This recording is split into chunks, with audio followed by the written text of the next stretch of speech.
ମୁଁ ପ୍ରକାଶ ଚନ୍ଦ୍ର ସ୍ୱାଇଁ ପାରାଦୀପ ପୋର୍ଟରେ କାର୍ଯ୍ୟରତ ଡିଏଲ୍ଆର ଶ୍ରମିକ।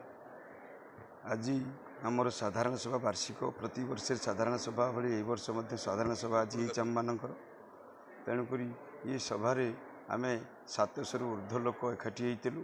ଅନ୍ୟାନ୍ୟ ଭାଇମାନେ ଆଜି କାର୍ଯ୍ୟ ସମସ୍ତଙ୍କର ରହୁଛି ସିଫ୍ଟ ହିସାବରେ ଯୋଗଦାନ ଦେଇପାରିନାହାନ୍ତି କିଛି ଭାଇ କାର୍ଯ୍ୟ ପାଇଁ ଡ୍ୟୁଟି ଅଛି।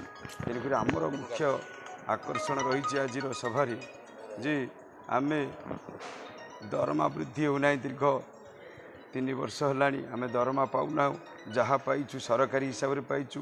ଆମେ ଦ୍ୱିତୀୟ କଥା ଆମ ଦରମା ପ୍ରଥମ ଦାବି ଆମର ଦରମା ବୃଦ୍ଧି ହେଉ।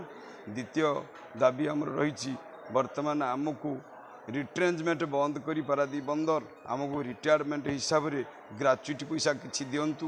ତୃତୀୟ କଥା ଯେଉଁଭଳି ପାରାଦୀପ ବନ୍ଦରରେ ଏକ ନିୟମ ଅଛି ସ୍ଥାୟୀ କର୍ମଚାରୀ ଭାଇମାନେ ଭଉଣୀମାନେ ଦୀର୍ଘ 5 ବର୍ଷ ଧରିକିରି ଚାକିରି ଅବସର ପରେ ବି କରୁଛନ୍ତି।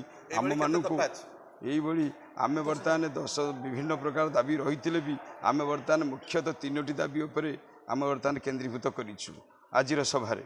ତେଣୁକରି ସଭାପତି ପ୍ରକାଶ ତ୍ରିପାଠୀଙ୍କୁ ଆମେ ଜଣାଇଛୁ ସେ ଚେୟାରମ୍ୟାନ୍ କର୍ତ୍ତୃପକ୍ଷଙ୍କ ସହିତ ଆଲୋଚନା କରି ଯଦି ଆମ ଦାବି ଯଥାଶୀଘ୍ର ପୂରଣ ନ କରନ୍ତି ତାହେଲେ ତାଙ୍କ ନିର୍ଦ୍ଦେଶ ଅନୁସାରେ ଯାହା ପଦକ୍ଷେପ ନିଆଯିବ ସେଥିପାଇଁ ଆମେ ସମସ୍ତେ ଏକତ୍ରିତ ହୋଇକି ଲଢ଼ିବୁ ତାଙ୍କ ସହିତ।